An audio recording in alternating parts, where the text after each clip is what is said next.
All right, so here's the February 17th recitation, and today we're going to go over first homework 1.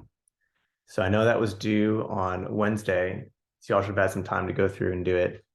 The homeworks this year are new, so there were a few bugs in there that we're going to show up in the piazza on that bug post. But in general, if you guys have any sort of feedback that you want to give to us, like please do, because these homeworks are being made as we go.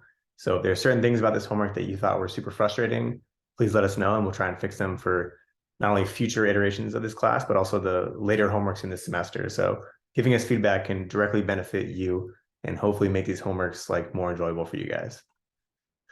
So question 1 has some Julia warnings, nothing crazy. I talked about the importance of having optional function arguments. If you came from MATLAB, it's not exactly like this. And then for integration, what we talked about is that we have, we're going to treat everything right now as an ODE, and we're given just some x dot equals f of x. So there's no control here. It's just x dot equals f of x. And what we do is that we have the continuous time dynamics for a double pendulum. And then this whole problem was about like basically writing out explicit and implicit integrators such that they share a common frameworks amongst those two types. So I'll be releasing these solutions soon once we get, there's a few people using late days submitting the homework. So once we get all those in, I'll be happy to submit all these solutions. You guys can look through them, just kind of see how we did things. Oftentimes you'll get it right, but you'll see us do it and you'll see maybe some like Julia stuff that you may have missed that we did correctly. So yeah, nothing crazy. Forward Euler simulation, pretty straightforward. And then the idea is that you're supposed to see that this thing is like going crazy and like not at all doing stuff that's physical. And then midpoint RK4, here's the solutions. Implicit integrators, this is opposed to saying, you know, x at the next time step is a function of x at the current time step. Now we have this implicit relationship that says that a function of x at the current and next time steps must be equal to 0. So this is a like fundamentally different approach to integration than explicit integrators. And so what we did is that we wrote out, you know, these 3 implicit integrators, and then we wrote out this function implicit integrator solve, which is just Newton's method where we're optimizing over the x at the next time step. And then you again wrote a framework for simulating things with implicit integrators. Then we compared all these things, and what you saw is that in general, the implicit integrators at the same order are a little bit better than the explicit ones. And this is just like an interesting thing to note, but it will become much more important when we do something called direct collocation later in this class. What you'll see is that in terms of some of the more complex approaches that we do to solve these optimal door problems, is that we don't actually have to use explicit methods like we do in a lot of simulation. In a lot of general controllers, we use explicit methods. But later on in the class, we'll see that knowing implicit methods is actually pretty useful, and we'll end up using them a lot. And then this plot just shows that implicit midpoint is a symplectic integrator. It's going to maintain the energy, and the forward and backward Euler are pretty terrible. And they both have kind of energy deviations in opposing directions. That was question 1. Question 2 was equality constrained optimization. And we made this point that if we're minimizing some function f of x, and all I have is an equality constraint c of x, what I'm looking at here is I have the KKT conditions for this. And then we said is that we're going to have Newton's method, like we did before for the previous problem, but now we're going to have a line search. And this line search is going to have some merit function. I need the merit of the new value to be less than the merit of the current value.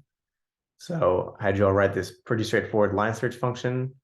And then here's my implementation of Newton's method. And here we're going to return all the iterates.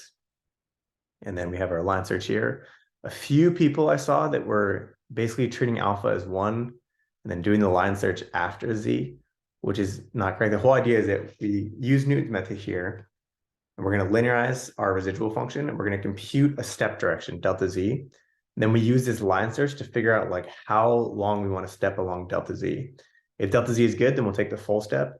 And if we need to decrease it, we will with that line search. We'll do a backtracking line search, and we'll reduce alpha to be a way such that the merit function of this new point, z of I plus 1, is less than the merit for the current one.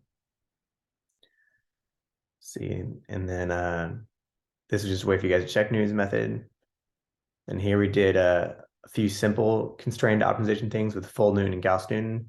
We see here that full Newton converges extremely quickly.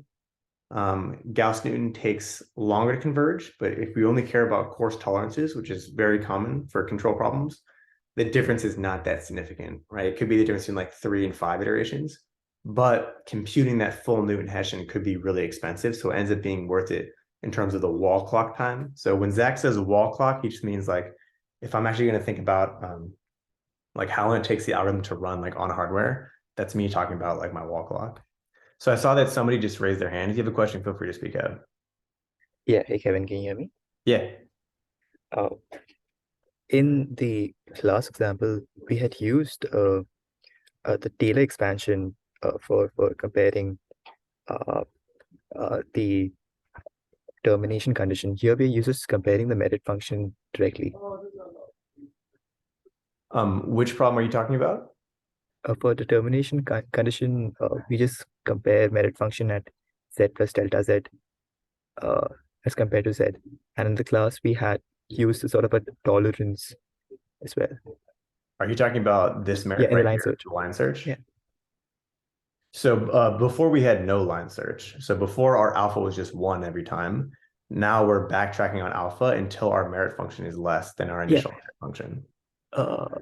In class, the uh, less than the RHS was the Taylor expansion uh, with a tolerance factor. Okay, so I think you're talking about the Armijo line search. Yes. Okay, yeah. So what that is that is a fancier way. So this is a super vanilla basic line search with just a merit function. What you can do, and what's very common, is to use an Armijo line search, which is where I again have a merit function, but now I have more terms. I have the gradient of the merit function in this right-hand side. And this is me saying that the merit function can't just decrease. It needs to decrease past like some estimate of how much it should decrease. So we did not use that in this homework, but you'll see Zach use this, and you'll see a lot of commercial codes use this. But basically what that is it's just a slight difference in how we compute this. So for a generic merit function based one, I just want the merit to decrease and then I'm happy. For an Armijo line search, I need the merit to decrease, but I need to decrease more than just a little bit. And that more than just a little bit is where the Armijo line search rule comes in. Does that answer your question? Yeah, got it. I had another doubt on the equality constraint optimization. Why do we not have any condition on lambda as we do in the inequality constraint? So this is like a definitely a great question. So we're looking at, we have a dual variable lambda that's associated with an equality constraint. And what we're saying here is that lambda can take any value. And the reason I'm saying that is because if you look at our optimality conditions, nowhere in here does it say lambda has to be positive. And the whole reason we do this is because C of x has to equal 0.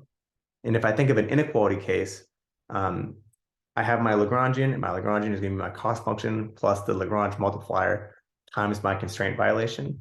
And so if you imagine, if I want my Lagrange multiplier to penalize constraint violations, then I can't gain cost from it. Like I can't I guess gain any benefit from violating. So in the case of inequality constraints, if lambda could take on any value, then I could use that and I could violate the constraints and I could like basically win points for it in the Lagrangian. And so the whole point is that in equality constraint optimization, C of x has to be equal to 0. So I do lambda dot cx in my Lagrangian. It's perfect balance where it's just penalizing the cost function enough that the constraint's satisfied. Now for inequality cases, because C of x has to be greater than or equal to 0 or less than or equal to 0, I have to implement that lambda greater than 0 dual feasibility constraint in there to stop the problem from converging on something where I'm just wildly violating the constraints, because that is what makes the most sense in the Lagrangian. Does that answer your question? Like we only have that dual feasibility when it corresponds to inequality constraints. And this all comes down to like the active inactive thing. Yeah, uh got this doubt. Uh, we formulate the Lagrangian, and like we converting this problem into an equivalent problem of minimizing the Lagrangian, right? So it's not minimizing the Lagrangian. It's what you can do equivalently is you can say the Lagrangian is a function of x and lambda, and it needs to be stationary with respect to both. So it's actually minimizing with respect to Oh, x, and it's maximizing with respect to lambda. Oh, And we do that. And so what you'll see is if you write down this Lagrangian as f of x plus lambda transpose c of x, and I take the gradient of this function with respect to both x and lambda, I get these two conditions, right? This first condition is the gradient of the Lagrangian with respect to x, and primal feasibility is just the gradient of the Lagrangian with respect to lambda. So it's not, I'm not minimizing the Lagrangian with respect to both these arguments. I'm minimizing with respect to x and maximizing with respect to lambda. got it. That helps. Thank you. Cool. So hopefully once you guys got Newton stuff working for the first part of this problem, it worked fine for the second one. Let's see, where were we? And then we did the quadruped balance, which hopefully wasn't too painful for you guys getting all this stuff to all the machinery to actually work. I know there's a few diff issues and issues with the regularizer, and that's my fault. So I apologize about that. I think of anything I should know here. So yeah, I had 1e minus 4. And it turns out that the way I wrote down this cost function by using norm opposed to the x minus x transpose x minus x guess, that caused this thing to do weird things with the gradient, which is why my regularizer worked of 1e minus 4, but it didn't for a lot of people. So if this was you, like this was my fault, and no worries. And let's see, yeah. So question 3 is the augmented Lagrangian QP solver. And this I think is worth talking about because there's kind of two different ways you could have done this. And we saw people do both these ways. So the first way is my solve QP function. This is the template I gave you all. So normally what we want to do is that the first thing we do is we minimize the augmented Lagrangian with respect to x while we hold lambda u in the penalty constant. And then once the Newton converges on that unconstrained problem, then we update our dual variables, update our penalty, and we check our convergence. And then we repeat this. So another way to do this, opposed to having an inner loop and an outer loop, is I can just take a Newton step at every iteration, but only update the penalties once Newton has converged, aka your norm is below some value. So the way I wrote this, I don't have an inner and outer loop. I just have one loop. I take a Newton step every single time. But what's super important is that you can only update the dual variables once Newton has converged. So there are a few people who were just taking a Newton step every iteration and updating your dual variables every iteration, and that's not correct. You have to only update them after the unconstrained augmented Lagrangian problem is minimized, then you update everything. That makes sense. Unfortunately for this problem, it works either way. So you were able to write it down incorrectly and still have it work. So if that was you, like no worries, we'll be nice when we grade it. Can you go over the difference once more? I didn't get it. Yeah, so you want to know the difference between when we update these and when we don't update these? Yeah. Oh, the way that you did and way that some other people did. Sure. So the way I'll write down some pseudocode right here. Y'all can see this. So augmented Lagrangian is 3 steps, right? The first is minimize augmented Lagrangian, which is a function of x, lambda, mu, rho. So the first step is we minimize the augmented Lagrangian with respect to x, right? We do this with Newton's method. And then after we've minimized that, we're going to update dual variables and penalty. And then we're going to check convergence. So the augmented Lagrangian is 3 methods. And so this whole thing is inside a main loop. So we have some main loop where we're going to minimize this augmented Lagrangian with respect to x, holding these 3 constant. Then we're going to update the dual variables. Then we're going to check convergence. Now, what you can do equivalently is you can do the following, which is what I did. Have a main loop.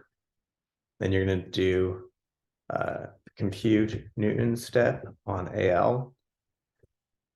And then check if Newton converged. So here I'm just checking if Newton's converged, not if the whole solver is converged.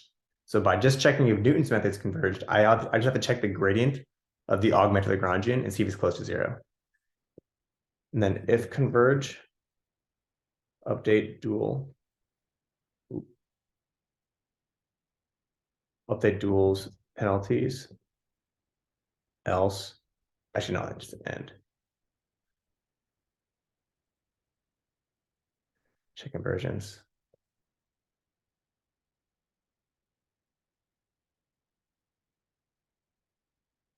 full problem.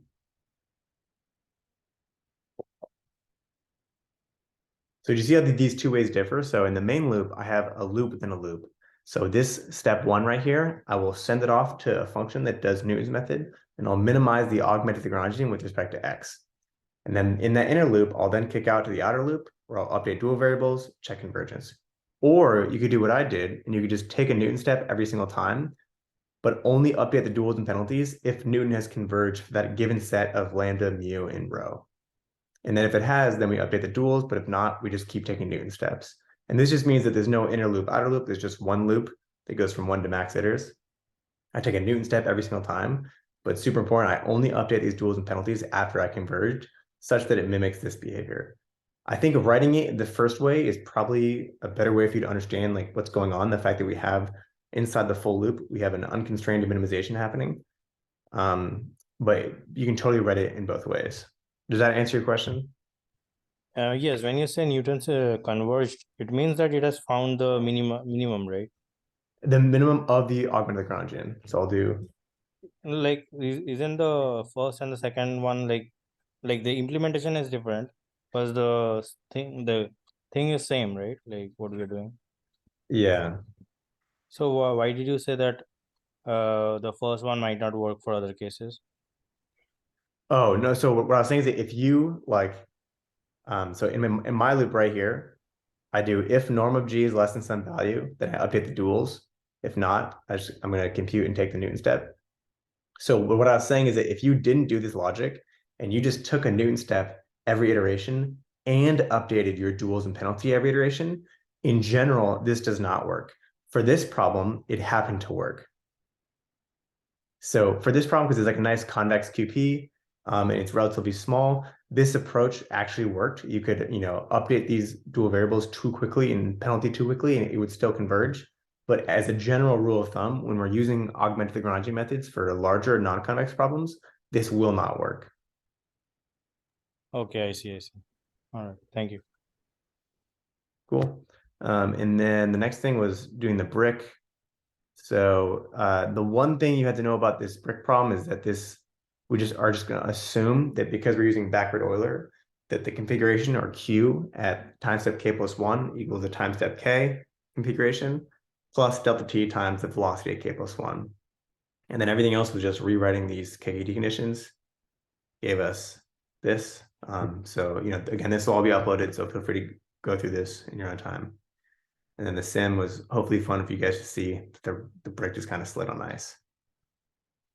All right, so that is the homework 1 run through. So do you guys have some general homework questions about like maybe not any one specific code thing, but like a general homework question for homework 1? If so, this would be a good time to go through stuff like that. Kevin, I had a question in Julia syntax. Sorry, what? I had a question with respect to Julia syntax. Okay. You can declare a vector slash matrix using spaces, commas, semicolons. Some of them don't go with each other, and the output seems very puzzling. Yeah, okay. Actually, let me do, let's go over this. This is worth going over. All right. Okay. So I did a Julia intro for the first recitation that you can go look at that kind of has all this stuff, but I'll do a quick run through it again. So this is how I can create a vector. I can also do 1, 2, 3. This will work. So what you're talking about is this specific thing that shows up. If I want to make a matrix, so if A is a matrix, I can do 1, 2, 3, 4, 5, 6. But I cannot combine this with commas. So if I do 1, 2, 3, 4, 5, 6, this will complain. It's saying like I am expecting this to just be a normal 1D array, and I just threw a semicolon there, so it's unexpected. The second thing you're talking about, which is can this produce like kind of confusing behavior, is if you accidentally create a 1D matrix. So we talked about how we have, here's a vector, here's a vector. The third way to create a vector, which is incorrect, is to this. If I do 1, 2, 3, and I just do spaces, this will give me a 1x3 matrix. So basically, I guess a rule of thumb, if it ever has commas in it, it has to be a 1D vector. If it ever has spaces and a semicolon, if it ever has spaces, it has to be a 2D matrix at least. So these 6 examples should be, or these 5 examples should be everything you should need to know.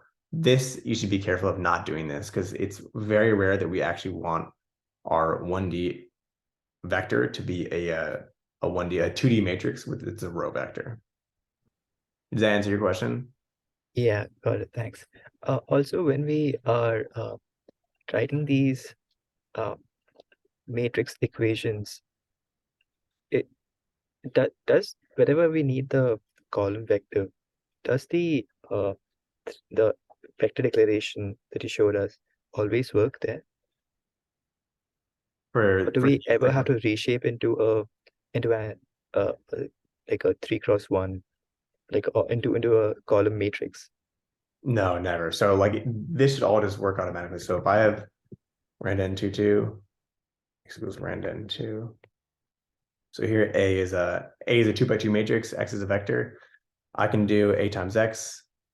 So if I do like, show size A, show size X, and A times X, this works. 2x2 and a 2, this works. This is effectively treated as a 2x1. And then I think what you're asking about is if I take a slice of this, so if I take all the rows in the first column, this will reshape into a vector, a 1D vector. And I think this is true if I do the alternate too. So yeah, if I ever take a slice of a matrix, it'll always reshape it to be a 1D vector. Right. So the quadratic form X transpose AX. So Julia makes no distinction between X transpose and X, right? Oh no, it does. It won't work. So if I have X equals rand 2 equals rand 2, 2,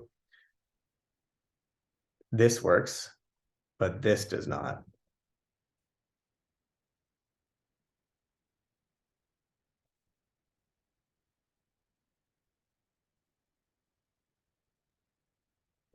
We just saw that you can. Is it directly interpreting the vector as like? Is it like implicitly typecasting the vector into a 2x1 vector matrix? Yes. So yeah, basically whenever a vector is a 1D vector, it'll assume this is a 2x1. Got it. Yeah. So yeah, you definitely need to transpose in Julia. It won't so I know like in NumPy, it kind of like does some of this stuff for you, and like it's not really, at least in my perspective, like that predictable what it's going to do. Julia is like very strict about like the size of everything, and it will not like automatically make something work. What you can do is if you have a what we talked about before was this is a 1x3 matrix. If I use the spaces, I can call vec on this. And if one of these dimensions is in fact 1, it'll just convert this thing to a 1D like that. So that's good to know. I'll keep this up there. So all these examples of the vector that you're creating are basically column vectors, right? Like how do we create row vectors then? So if you want to create a row vector, you can do it this way that I just did right here. So that's a matrix, right? So the first way is a matrix. So this is a matrix, and I can call vec on this, converts into a vector. Or what I can do is I can then do reshape a 1 row, 3 columns. Or I can do equals A transpose. It stores it as like an adjoint, but it's the dimensions are 1x3. Yeah, but I think when we try to do that, this vector dimension adjoint sometimes gives an error, like because of mismatch some method or something. If you have an example where it's doing that, could you post it on Piazza? It almost always means something else is wrong. All right, sure. But yeah, so basically if you get an error and you see the word adjoint show up in the error, what it almost always means is you're trying to transpose something that like can't really be transposed. That is like a very common reason for that to happen. Does that answer all the vector array questions? Yes, thank you. Cool. So now what I'm going to do is I'm going to go through a tutorial of how to use this package called Convex.jl. And what this will let you do is it lets you specify convex optimization problems in a very simple way. And then behind the scenes, it'll convert this into a nice form and solve it for you. So I think this is the best way to kind of visualize like the actual optimization problems that we're solving, form them. And it's also really easy for you to debug, and from also important is for us to debug during office hours. If you're looking at your code and it's written in Convex.jl, it's normally very easy to tell what's going wrong if there is something going wrong. So I'll give a quick little primer. So it's a modeling tool. So it does not itself solve any problems. Every type of convex optimization problem, whether it's a linear program or a quadratic program or a second order cone program, they have what are called standard forms.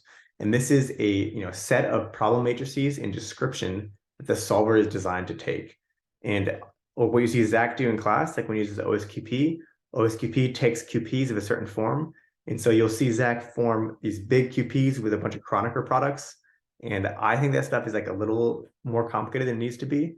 And for small problems, we can almost always get away with just using convex.jl and not forming those big problems explicitly with those matrices. In general, this is not the fastest tool, and it's hardly ever the right tool for the job if you're like solving real problems. But like for like prototyping and like projects and in a class, I think it's perfect. So it's if you're using other languages for your project, which is totally fine. The Python version is you can use what's called CVX.py, which is fantastic. MATLAB, you can use just CVX, which is like the original one. And then if you, for some reason, happen to use R for something, there's an R variant as well. And then for convex.jl, we have a repo, and then we have the docs. And here's a bunch of different solvers that these modeling languages, they can take in your problem description, they can convert it into the standard form, and they can send it off to one of these solvers. So these are a bunch of really popular solvers. We're going to use ECOS in this class because it can handle conic constraints. It's going to be super useful. But again, feel free to use whichever one you want to. They'll all solve slightly different problems. These three are commercial, so you need like an academic license to do them. But everything we're going to do in the homeworks is going to be with open source ECOS, and it should just work. And the reason I think this is so cool is because we can write down an optimization problem in kind of like the mathematical way that we see it without worrying about building the big sparse matrices. So for one example is I'll look at a overdetermined linear system. This is where A is tall and or called skinny least squares. It just means that I have more equations than I have unknowns. So my system is overdetermined. And so the way I set this up is here's my matrix A, matrix B. And then I say here is I have a convex variable of dimension 5. So what this does is it says X is a vector of length 5, and this is what I'm solving for. And then I set up the problem. I go prob equals convex.minimize. And then here I use sum squares of AX minus B. So there's a few things that you can't write explicitly. You have to write the convex.jl version of it. This is one of those things. So I can't write dot yy or norm y squared, but I can write sum squares, and this does the same thing. And then now that I have this problem set up, what I can do is I can call CVX solve on this problem. And what this will do, so remember in Julia, if it ever has the bang operator or an exclamation point at the end of the function name, it means that it's going to modify part of the input. And in this case, what it will modify is X. And so what we do is that we call CVX solve on prob ecos optimizer, silent solver equals false. This basically lets you tell the solver if you want output or if you don't want output. And then it will solve this problem. So we'll do, actually, let me run this, let me get everything running here. This will solve the problem, and then it's going to do the output in a sec. And then what we'll do is we'll compare this with what we know the answer to this problem is based on the pseudo-inverse, which we did in I think the second or third recitation. So we know that this is the pseudo-inverse, so this should be the solution to this least squares problem, and we'll see how the convex version does. See, that's running. It normally takes a little bit to run the first time. It's a little better. So here we see the solver output. And what this tells us is that every iteration of the solver, it's going to compute a bunch of stuff, compute a step direction, take a step, and it's going to give us a bunch of information about like how well the solving is going. And then it will reach some tolerance. So you see all these values are super, super small. So here's your primal objective value, your dual objective value, your duality gap. And then these are all like solver specific things.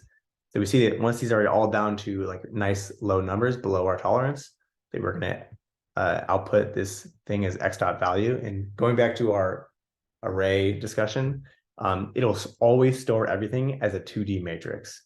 So in this case, even though x, I set it up as just a normal vector of length 5, it's going to, the x dot value is going to be a matrix, which is no big deal. I can just convert it to a vector with vec.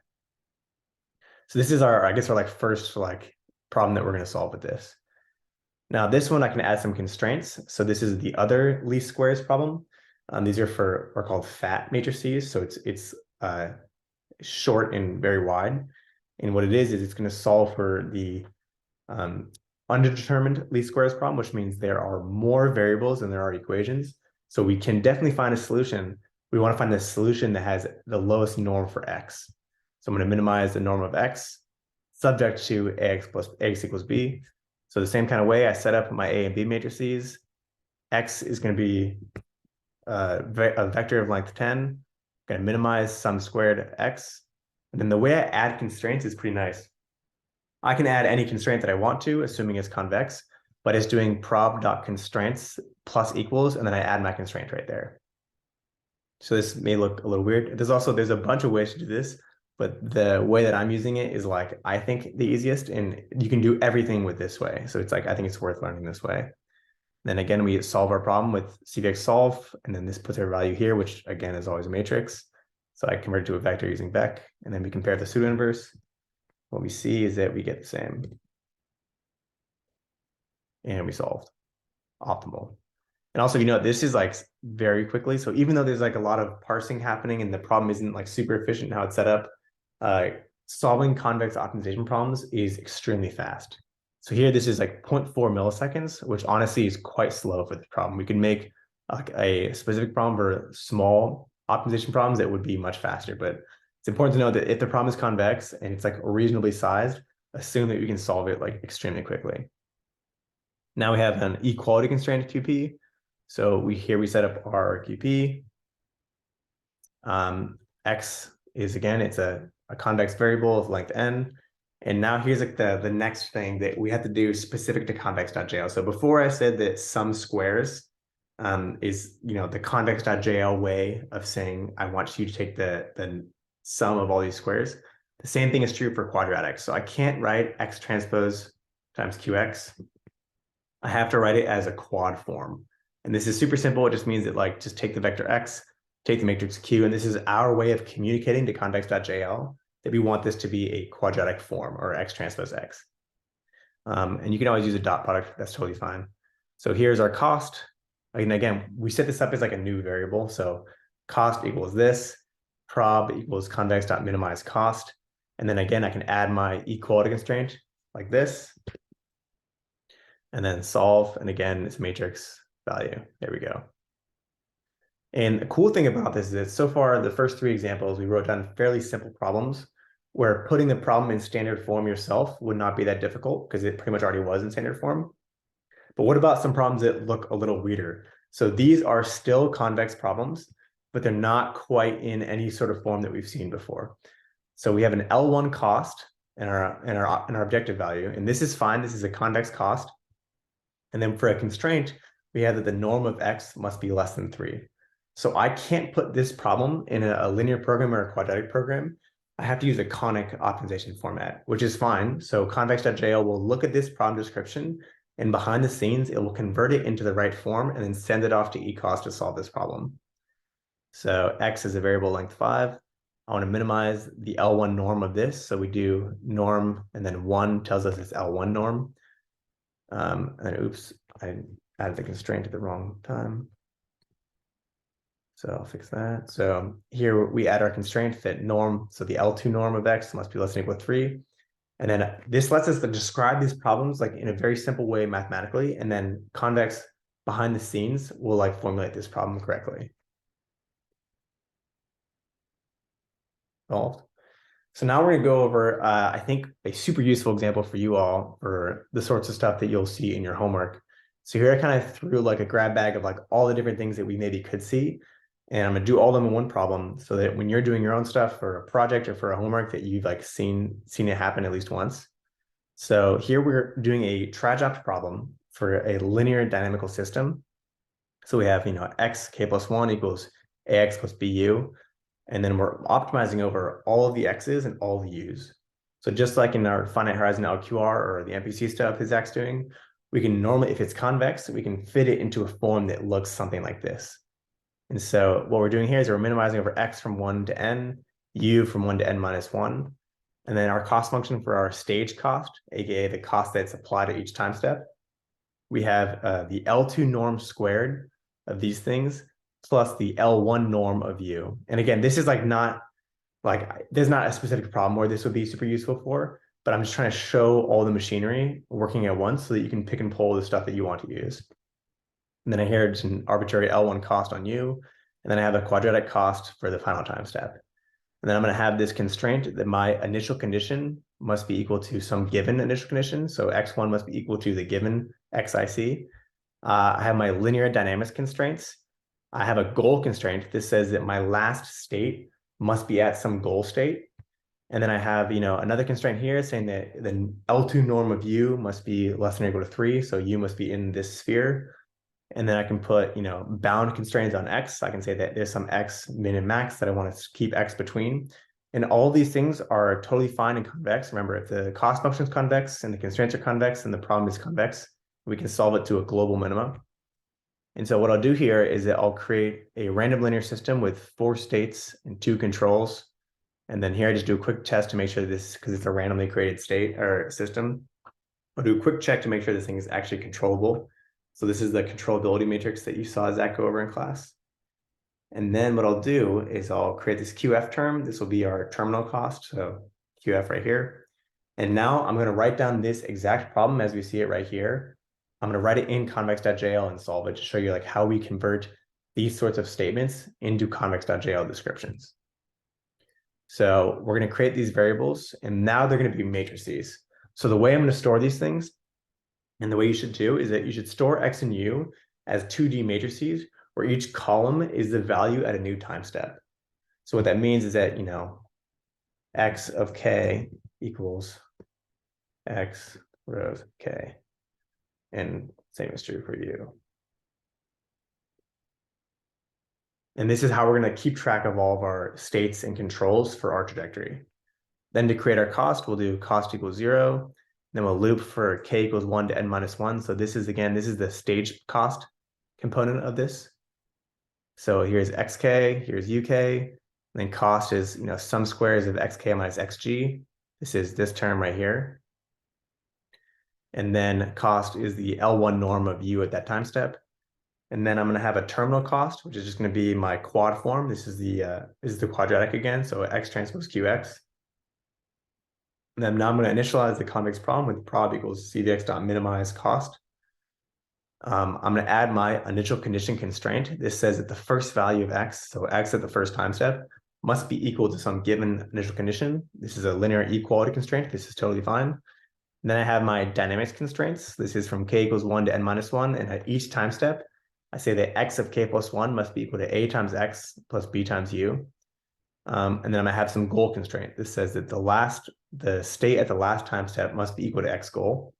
And now I'm going to solve this problem. Silent solver equals, I guess I'll do silent solver equals true. So you guys can see the output. And here it's able to solve. Solver, oh, no, I had that wrong. False. So it solves this thing in 18 iterations. It took 2 milliseconds. So hopefully this is clear how you can go from this description into what we saw in Convex.jl, which is this description. So the idea is that like it's much easier for you to look at the actual problem that you're setting up and solving. Whereas otherwise, if you had to form the problem matrices by hand using like all the Kronecker Park stuff, it's totally doable, and like that's what you do in the real world if you want to implement this on a robot. But as far as like learning these concepts and doing it like in homeworks and stuff, I find it much easier to form these problems using this kind of language. Hopefully you guys also appreciate this. So does the general idea make sense that we've talked a lot about LQR and MPC, and at the core of this for MPC is going to be solving these trajectory optimization problems for convex problems where the dynamics are linear. And they're always going to look something like this. So does this like general approach to solving control problems make sense to you guys? Yes. Cool. So now let's see, I have 15 minutes left. I think I missed. Can you show the inequality constraint how you're encoding once more? Is it not in there? Oh, I may have forgotten it. Norm of u less than or equal to 3. Okay, yeah, hold on. Let me add. Yeah, I'm missing a few of these constraints. Okay, let's add them. So norm u less than 3. So we'll do that is for k equals 1, 2, and minus 1. Then uk equals u k. Then prob dot constraints plus equals norm uk 2 equal to 3. And that was a constraint, right? Yeah. And then the last constraint is going to be bound constraints. So let's say x min equals, negative 10 times 1, and x max equals, I'll do just to be safe to make sure this problem solves, 20 times 1's and x. And then now I'll do for k equals 1 to n, prob dot constraints, xk equals xk, prob dot constraints plus equals xk less than or equal to x max, prob constraints plus equals xk greater than or equal to x min. So you're right. Thank you for seeing that. These two constraints I just totally forgot to put in here. So hopefully this problem still solves. Perfect. Okay. So now everything that's in this description is now in here, and it's all solving. Does that make sense? Yeah. And another thing, like we can use only one time like the for loop and then put all the constraints inside it. Like this you are just showing for like separately for understanding, but in implementation we can just write one for loop and then put all the constraints inside it. Yeah, so if the constraint applies at every time step, then you totally can. There's some that like won't fit in there. So like the state constraints go from 1 to n, but the control constraints go from 1 to n minus 1. So like there's really no benefit to doing this in one for loop. You should just do this in separate ones. And then there's some, like this constraint only applies to one time step, so you wouldn't put this in a for loop. I mean, we can put a check, right? Like if basically n, then we won't take the last one for you. Sure, yeah. So yeah, you can do whatever you want to, but there's no speed penalty or performance penalty in doing it this way. So like if I were you, I wouldn't try to think about like doing things in the least number of for loops possible. Just do it in the way that you feel is like the most readable. That's really like the main priority here, because like either way, this is not going to be like crazy performant, and these problems aren't that hard to solve. So you should just do like whatever like makes your code look the easiest for you to read, and hopefully, if you need help from us, easier for us to read. So you could certainly do this all in one for loop if you really wanted to. There's probably no benefit to doing that, unless of course that's like how you really want to do it, and for whatever reason that's your thing. Then like by all means do what you want to. But I would argue that it's easier to break these things up into multiple for loops just for like readability. Sure. Thank you. Okay, so we got, let's see, 12 minutes left, and this is probably not enough time to do what I'm going to be doing. So I think I'm going to punt on this and do this next time. But I'll give you a quick. So I'll upload this code so you can look at it. I probably won't have time to go through all this in great detail. But we'll go over this next time. So what I'm going through is I want to do convex MPC for a 3-dimensional quadrotor. So Zach in class, he did convex MPC for a planar quadrotor, which is great because the dynamics are still nonlinear, but he was able to use convex MPC and linearize this system and still use all of our tools. So what I'm doing is that same thing, but now to 3D, which means that there's a few more kind of twists. So the first is that when we store the state of the quadrotor, We're going to have a position R in some Cartesian frame, and then we're going to have an attitude that we'll call P. And we haven't gotten into this yet. This is just an orientation. But what we'll use is that instead of using like a rotation matrix or a quaternion, for a few strategic reasons, we're going to use a modified Rodriguez parameter, which is this. And this is how we convert from our MRP into a direction cosine matrix, aka a rotation matrix. So you don't have to know about any of this stuff just yet. Just know that I have a quadrotor. It has 12 states. The first 6 define the pose, and these define the R and P define the pose, and V and omega define the velocities. And just assume that I've just given you this nonlinear system that I just say is true, and this is the continuous time dynamics for our 3-dimensional quadrotor. And you can go through and you can read through all this. And then I'm going to use RK4 to integrate this thing for each time step. And what this means is that my like discrete time dynamics function is going to be calling RK4 on this specific ODE. And so now we'll do a quick, I guess, like linearization warm up. So you'll hear Zach in class always talk about, oh, like we can linearize this, we can linearize this. And I think it's important to talk about in very explicit terms what we're linearizing and where we're linearizing it about and what our new variables are. And these are all decisions that like, I guess you can make on the fly, or you can be like rigorous about like what these things mean and use the same definitions for everything, which I think the latter is more effective. So the first thing is that we can and do apply convex MPC to nonlinear systems. So even though our system is nonlinear and that traject problem is not convex, I can still use or try to use convex MPC for this problem and see if it works. And this should always be like your first step, like doing actual like research work or like work in the field or whatever. So we should always try convex MPC first. And so what I'm going to go through right here is that how we can linearize this system, like the very specific definitions of everything and what these new delta variables mean. You'll see Zach use these deltas a lot, which is super common. And I kind of feel like not everyone's on the same page about what these things mean and like where they're with respect to. So here I just kind of wrote down like all the basic definitions that we'll need to kind of like navigate this terminology. So the first thing we have is that we have some discrete time dynamics function. Xk plus 1 is a function of xk uk. And this is us calling RK4 on our quadrotor dynamics to integrate that one time step. So again, I'm not going to make a huge emphasis over how this dynamics model works. I'm just assume that we got it and we have our discrete time model of the quadrotor. And then what we're going to do is that we're going to say that we're going to linearize about this x bar u bar trajectory. So x bar u bar, when I'm saying I'm linearizing the system, I'm linearizing it about these points.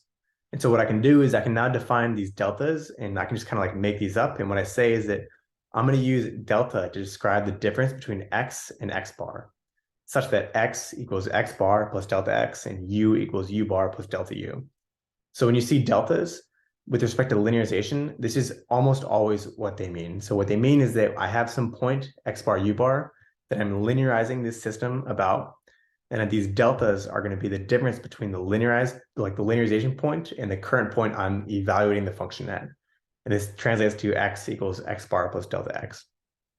So now what we can do is that we can just take this system right here, and we're going to take a first order Taylor series of this. And this just means that xk plus 1 is now approximately the value of this function at our linearization point. So f of x bar u bar plus this first Jacobian. This is the Jacobian of xk plus 1 over x evaluated at x bar u bar, and then xk minus x bar, and then the second Jacobian. And so these two matrices, like you'll see them as our like A and B matrices. These are like discrete time A and B. A little bit of abusive notation since we use A and B for lots of dynamics matrices, but you almost always see these called A and B. And then UK minus U bar. So this is, if you just like write out a Taylor series for a function in two variables, this is exactly what you get. And then alternatively, if we like thinking about things in terms of deltas, which a lot of people do, and you'll do in this class, we can just simply replace these definitions here. Everywhere we see x, just replace it for x bar plus delta x. Everywhere we see u, just replace it in for this. And we can substitute, and what we get is the following. And what we can see is that in some cases, when we linearize about a trajectory that is dynamically feasible, aka x bar k plus 1 equals f of x bar uk, what we can do is that we can just subtract this and this. Right? Because if it's dynamically feasible, that means this is true right here, x bar equals f of x bar u bar. And that means I can just take this off of both sides. And what I get is I get this delta x system right here, where I have delta x k plus 1 equals a times delta x plus b times delta u. So this is super common when you see Zach do stuff in class. This is how he's assuming the deltas are constructed, like the definitions for them. And you can get all this yourself just by writing out the Taylor series and substituting in x and u as I wrote them here. And hopefully, does this seem clear to people? Like, do you guys have some feedback on, like, do you have some questions about this? Because this is like super important and you'll see it used all through the rest of this class. And you've probably already seen Zach do a bunch of this. Does this like clear up some of those ideas? Yeah. Cool. So now, okay, I'm like really running out of time. So I don't think I'll go into this, but I'll give you a quick preview of what we'll do next time. We'll do next time is that we'll take this convex MPC problem. So these are two equivalent problems. The first way I wrote it out where we're minimizing over x's and u's, and I used that corresponding Taylor series, the first one that we wrote out. And then the second one is me doing the same problem, but not doing it in terms of the deltas. So these are both totally equivalent. You can use both these things. And what I'll do next time is I'll work through how to write these up in Convex.jl. And then once I have that, doing some cool stuff with the quadrotor. And we'll see. The end result is we'll do something like this. We have a quadrotor that follows a path.